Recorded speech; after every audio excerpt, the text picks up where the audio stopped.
All right, so new technologies like AI, hello, and drones are opening up a host of opportunities for cities to expand their abilities to better serve their communities.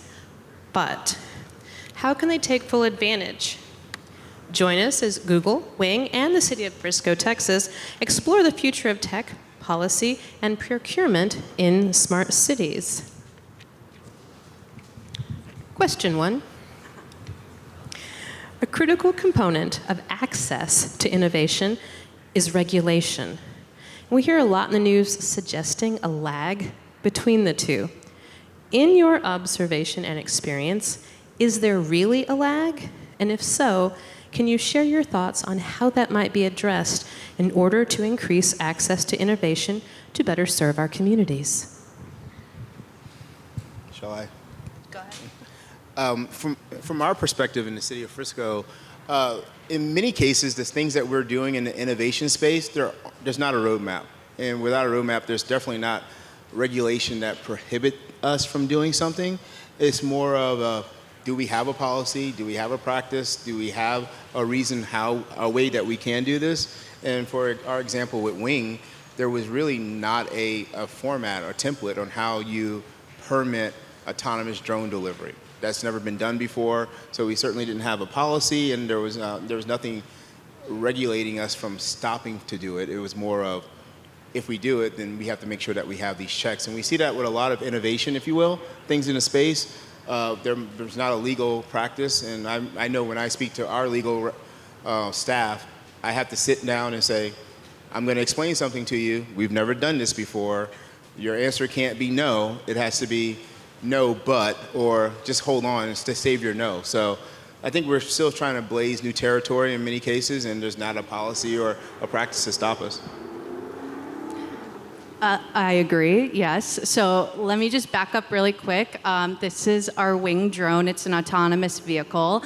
So we launched in the Google Moonshot Factory in 2012. And from 2012 to 2018, our engineers just worked on the drone to understand, is this even a concept that can be real life? So in 2018, we became our own company, Wing Aviation LLC. We're a Google sister company, and we launched for the first time in Australia in 2018. 2019 came around, we launched in Finland. We also launched that year in Christiansburg, Virginia.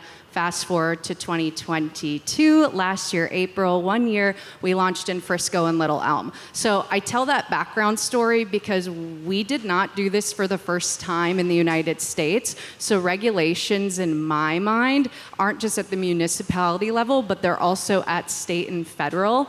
And a lot is going on the federal level. Congress is doing a lot right now, but they can be doing a lot more. The FAA can be doing a lot more. So again, CASA, EASA, those are our counterparts in Australia and in Europe. They give us a lot more wiggle room to work with. So it's not the fact that we can't be doing these things. We're just writing the playbook literally as we fly. And we're the first people to do this. There are other companies out there who are now helping us with that innovation and with that process. But all that to say is, I think the regulation is part of the issue for us and challenge when it comes to rapid expansion.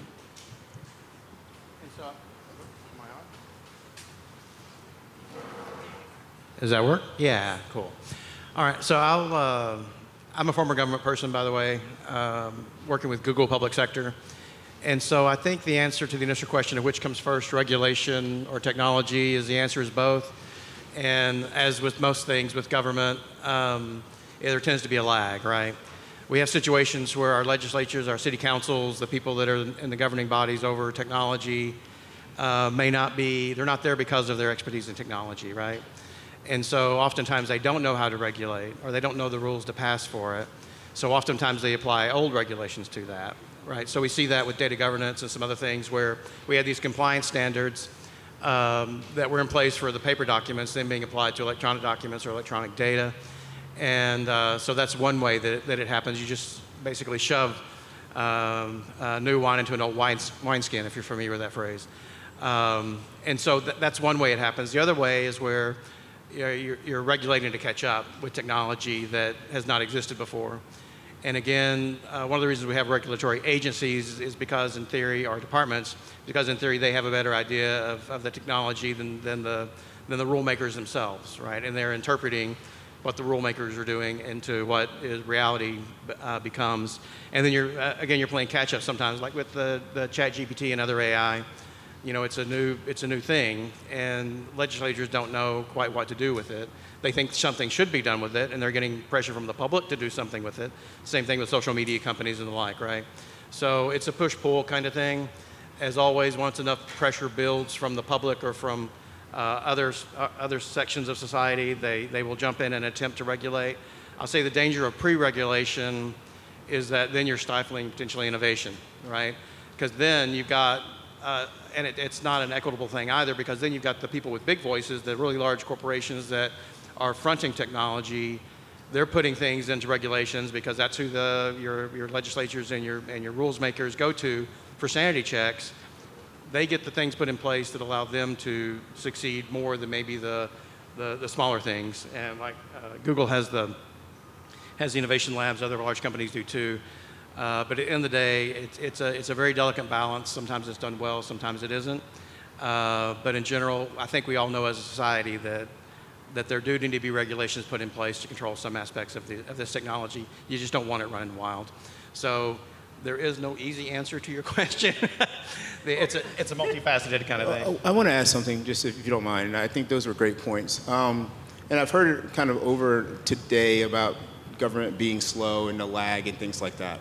And I think in no other sector other than technology and innovation do we have this challenge. No government employee wakes up in the morning and thinking, today I'm going to delay that project. I'm going to be as slow as I can possibly be to make sure that things just don't work out. And no one does that. I think most people in the public sector are here in the public sector because we have this idea that we're doing something for our community that we work in, right? And so in the innovation space, we are blazing new territory. And there needs to be a little bit of grace, if you will, when we start working with our partners. And Kendal is a great example of, if you're showing up with something that we've never heard of before, know that I have to talk to my council, I have to talk to my city manager, I need budget funding and all this stuff for something that's never been done before. And that takes time. It takes time, and we need to do it right the first time. We can't come back and say, well, actually, we didn't know it was going to do that. And then when we start talking about interfacing with the public and regulation, I am charged with safety of my citizens. If I put a drone in the air and something happens, that's on us. And so when we talk about regulation and governance and over-regulating, it's really, there's a balance there, but we have to be cognizant of the fact that we're trying new things. Autonomous vehicles, really, a car with no driver, and we're going to permit it and let it happen, and we're going to be cool with it. It's the same thing. So we have to have regulation. We have to have that extra step to make sure that we're doing the right thing the first time. Because if something bad does happen, then it's over completely. It will never happen again. It would be 10 years. So I get your point. Really appreciate that, Jason. Next up, let's talk procurement and pilot programs, which is a really nice dovetail to your point. What are the greatest barriers to implementing innovations that you've seen, and what ideas or recommendations do you have on how to move through that process?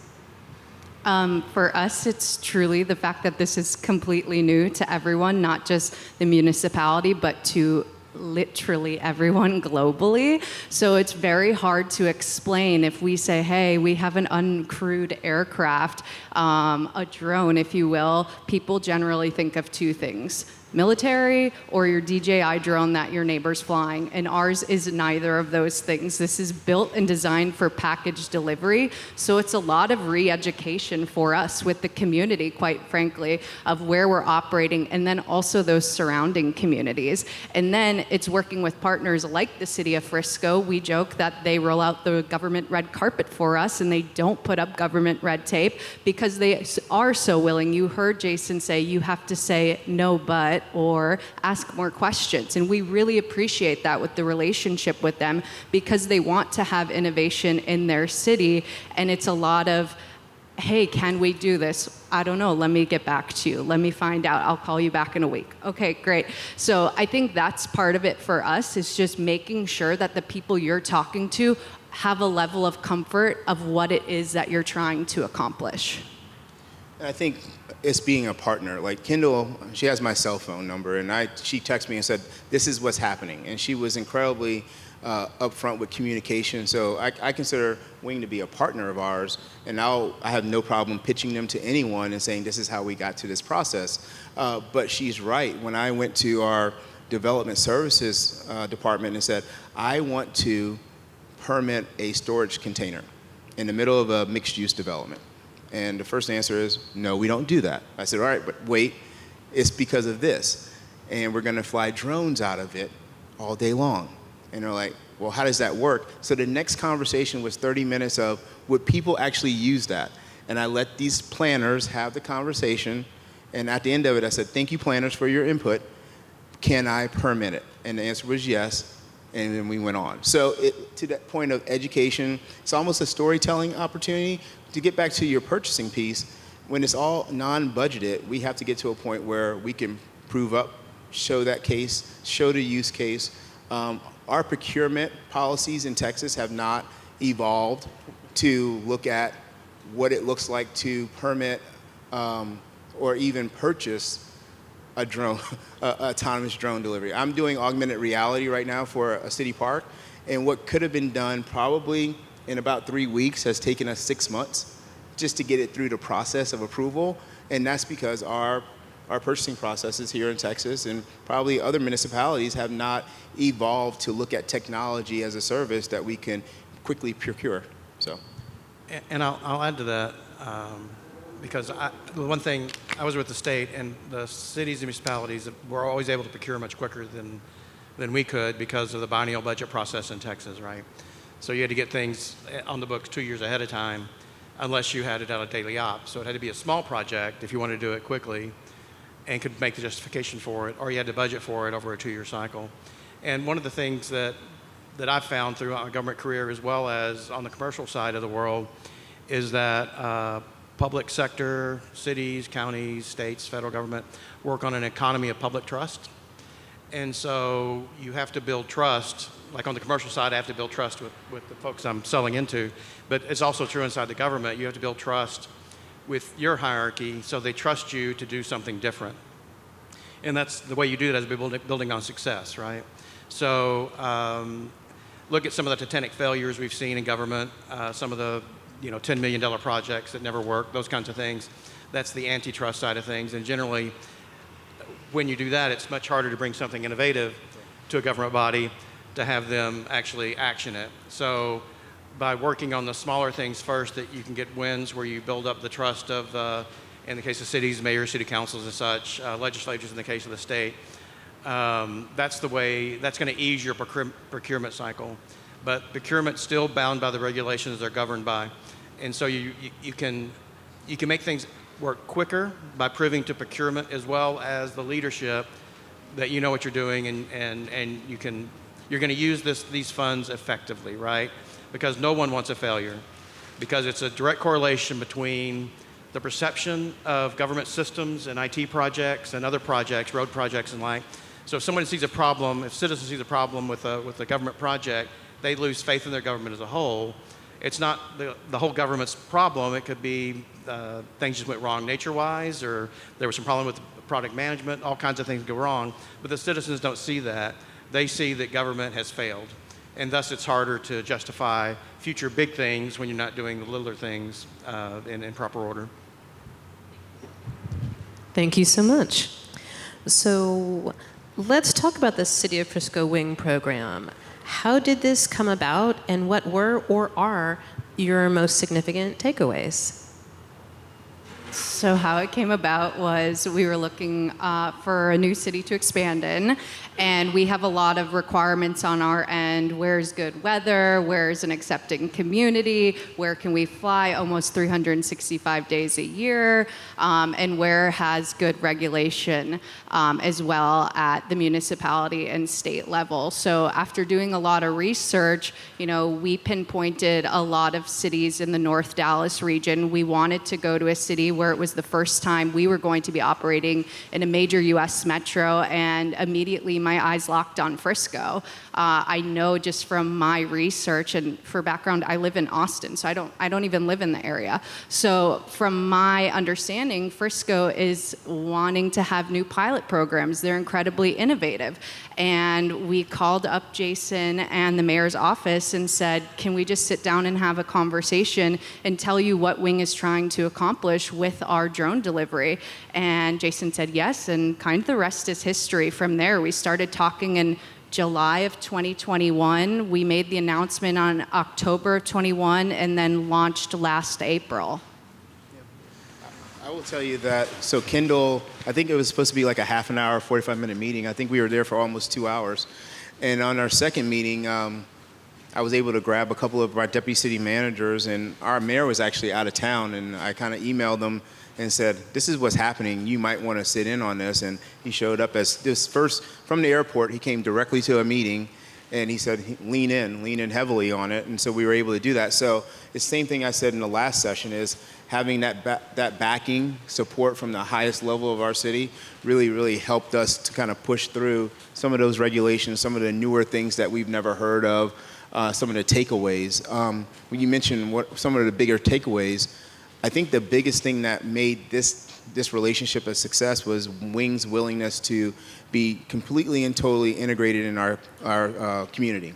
And so coming to a council work session, coming to a council meeting, hosting a town hall specifically about Wing. I think you were in our community parade, weren't you? And so in our community parade, and going out to the HOA, I think their stance was they wanted someone to, by the time you saw the drone, you already knew that was happening. It wasn't a surprise that, a drone is flying over my neighbor's house, and I don't know what that is. So having conversations with all those community members and making sure that they understood that this was coming, and it's not going to hurt you, or it's not going to kill you, it's not spying on you, or anything like that. Having that knowledge prior to us launching went a long way. And we learned that because we had a project with a food delivery robot that we did the exact opposite. We did not have the community engagement. We did not have the town hall meetings. And I got calls all day long of, what is that thing on the sidewalk? And why did it run out in the road? And things like that. So we learned those lessons, and we were able to apply them. And Kendal and company just took a hold of it and ran with it. And we thought community engagement was really integral to our success anywhere we go. Again, first time anybody's doing this. So I said to Jason many times, I'm not moving to Frisco, but you're going to think I live here. And yeah, many times he's like, wait, didn't I just see you? I'm like, yeah, I'm still here. And that was really important to me. We are a California headquartered company, and being a Texan myself, I know how important that is to have Californians move here, right?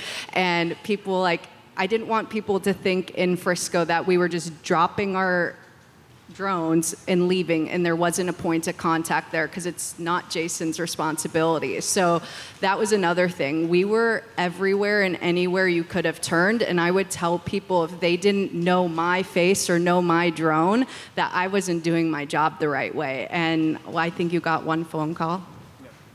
Yeah, I've had 2 negative phone calls since we've been flying. I think that's pretty good. Yeah, it's pretty good. All right. This is perhaps a philosophical question, and this may have been addressed earlier, but I'd really like to revisit it. Which comes first, the technology or the use case? In your communities of practice, how much does potential municipal use and the need for solutions influence the development of new technologies? So I'll start on this one.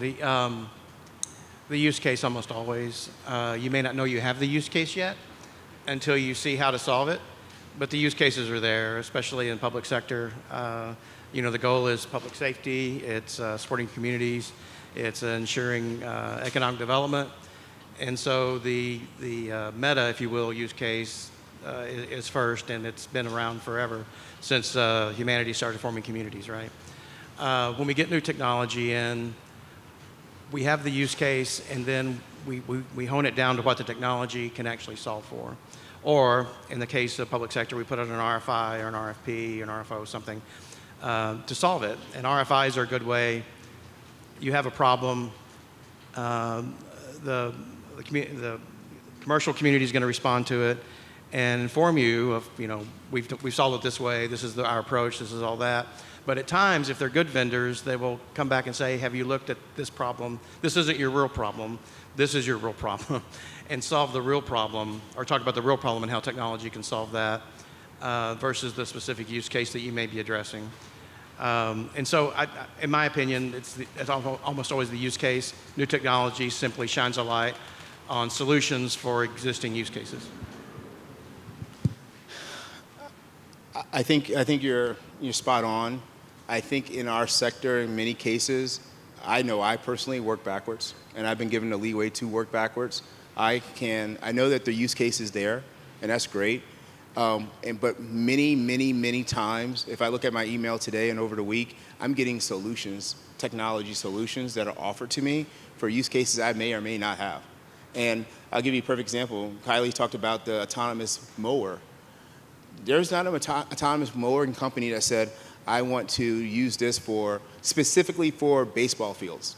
They didn't say that. They didn't create it for that, or mowing outside of an airport. It is up to the city to get that technology and find a use case. And that's one of my struggles is I have an autonomous lawnmower. I have a robot that does wayfinding inside of a library or a police station, or the big thing now is giant Roombas that you can use, and they can, cover an awful lot of space at night. Well, that's been offered to us, but I need to find a use case. So I'm taking this giant Roomba from department to department and saying, please let me try it here and see if it works for you. So the technology is there. The onus is now on us to try to figure out, where can I use this? And if I don't have users, then I can't force them to take it. And so that's the hard part. Yeah, and I'll say that on the vendor side now, where I'm at, especially, it depends on the vendor, right? They have when the saying goes, if you're a hammer, the whole world is a nail.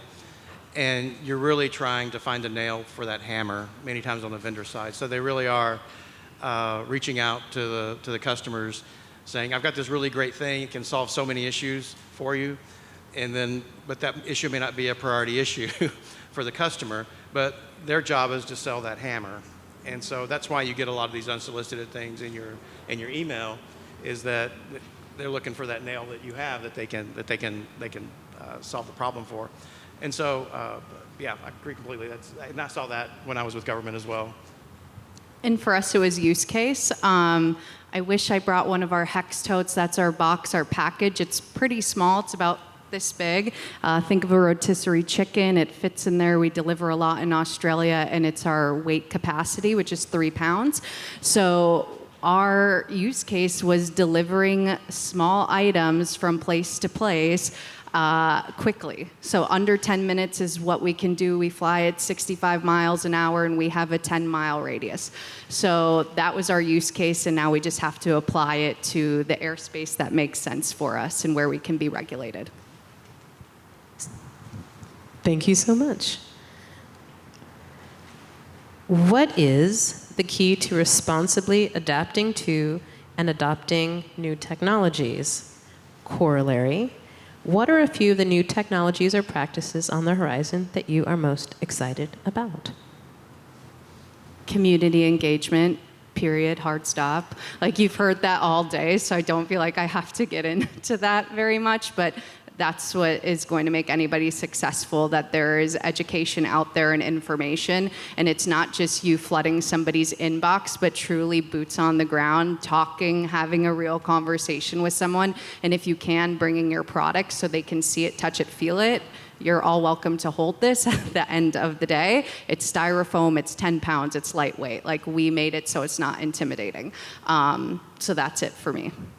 I agree on the community engagement piece, but I'll go further, I think those of us in the municipal government sector know that our citizens are asking for more information. They want it faster. I'll even go as far as to say that there's a level of distrust that's risen in the government sector in the last 10 years, maybe. You might have seen that. And so the responsibility that we have to provide data, information quicker and on a more consistent basis is there. So I see that coming and using, whether it be AI or other analytics that we can use to provide that level of information to them. I think it's going to go a long way. I think we're going to see it in elections. We're going to see it in bond proposals. We're going to see it all over the case when we start looking at our budgets. I think we just have to be able to get as much information out there as fast as possible. And I'll say from a public sector standpoint that really it's about trust. I talked about the economy of public trust earlier, but it's also being good stewards of the tax dollars that municipalities receive, right? You want to make sure that's used effectively. And I've known some government folks that have had their dream system in mind for 10 years, and they don't have the funding to actually implement. And so when they get a bucket of money, they're implementing the dream systems, and sometimes they lose sight of what the real job is, which is serving the public. And in their mind, they're serving the public by implementing the dream system, but sometimes the actual requirements to fall out of community engagement and just listening to people and what the system actually needs to do is different than that 10-year dream they've had. So I would say financial stewardship is a big one, supporting the community, doing things for societal good. Google has AI principles that we have to adhere to. Every AI project we do has to go through, it's called the lemonade process. It then goes through an engineering process called iced tea. So we call the whole thing Arnold Palmer. But we can't actually implement AI for anyone in the room without it first going through that principles thing to make sure it's for societal good, and that AI is always beholden to people. And so those are some of the things to answer your question that we look at inside of Google, but also from my experience, it really is about making sure you're doing the most good for the most folks at the end of the day. Thank you so much. And with that, do you have any closing comments or any additional thoughts that you would like to share? I just think that we talk about the City of Frisco as the innovation lab, the entire city. And I think we keep continuing to highlight our partnership with Wing because it was an example of something where the technology was there. You know, when we get new things that come in, I kind of rank them on a scale of 1 to 5, 5 being ready to run. And we feel like they were at 5 or 5+, and they were ready to go. And it was up to us to align the resources that we had in-house to make sure it worked. So if it didn't work, it was on us. It was a regulatory thing. It was a policy thing. It was a legal thing that we didn't have. So my role in it was really just clearing those barriers and letting the technology speak for itself, but making sure that legal understood, making sure we didn't have purchasing issues on this one at all, but making sure regulation and everything else was in place or not in place that would hinder us being able to do this. And so what we really have done is taken this approach and applied it to other things that we're doing. And so we have a augmented reality project that we're kicking off in next week, and we are having the same approach with this as we are with that project. So we think it's a good format, that community engagement piece, that getting them in at the very beginning, getting buy-in from the very top of the organization so that they can speak on it as well, went a long way for us being successful. I think for me, it's just remembering that everything you're likely hearing about is really new. It's on the cusp of this newness. So try to embrace it the best you can and work with that vendor or that company or whomever it is to not stifle the innovation so you can have and bring these new things. We would love to come to every city in Texas. Like, that's the dream. We need to work with the FAA so we can have mass expansion, and that's something we're doing right now. So my other pitch is, if you want this in your city, let us know so we can start to build out that playbook and we can have a conversation about it. When I first started working for the state of Texas, I was a database administrator. And when I came to work for this one project, that was their goal was to assign support services, find funding and provide support services for those in need. And when I first got there, the program manager said, Keith, I want you to understand that those bits and bytes and things stored on that disk in your database it's not data, it's people's lives. And you need to understand that. And if you're just going to be a DBA, I'd rather you go find something else to do. And that stuck with me. And what I discovered as a state, both as a contractor and as a state employee, is exactly what Jason was saying earlier. People are in public sector because they have a heart for it. God knows it's not for the pay.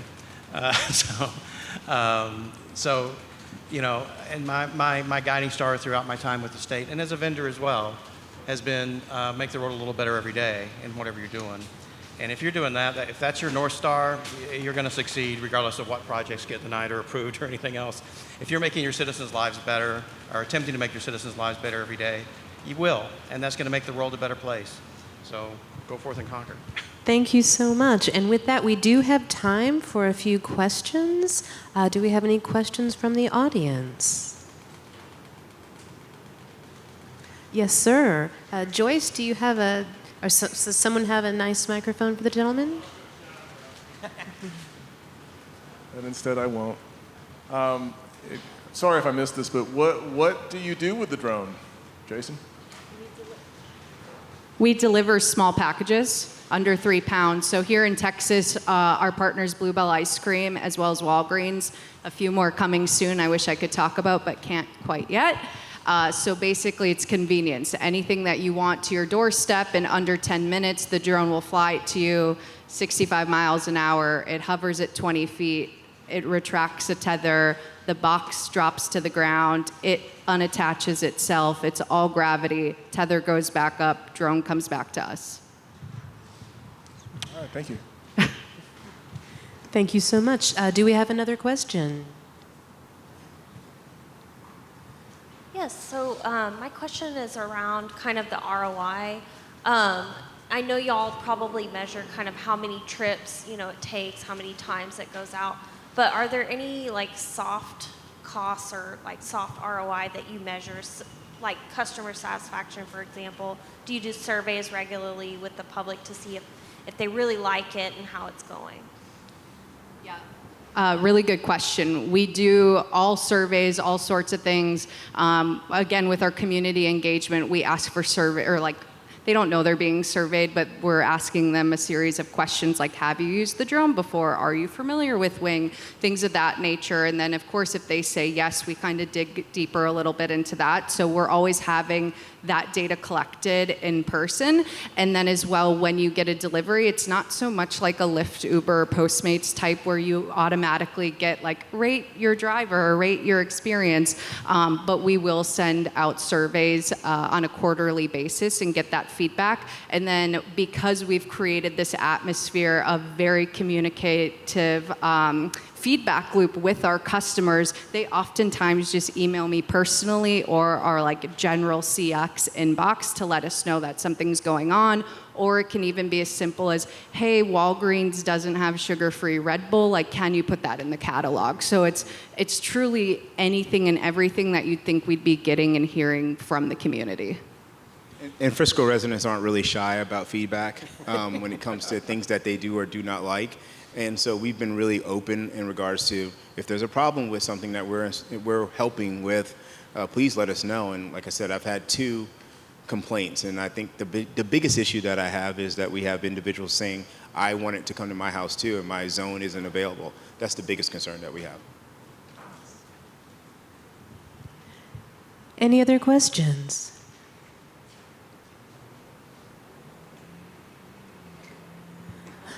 All right, and with that, we're going to end just a little bit early. And here we have Ricky to talk about what's coming next. Thank you so much. I'd like a round of applause for our panelists.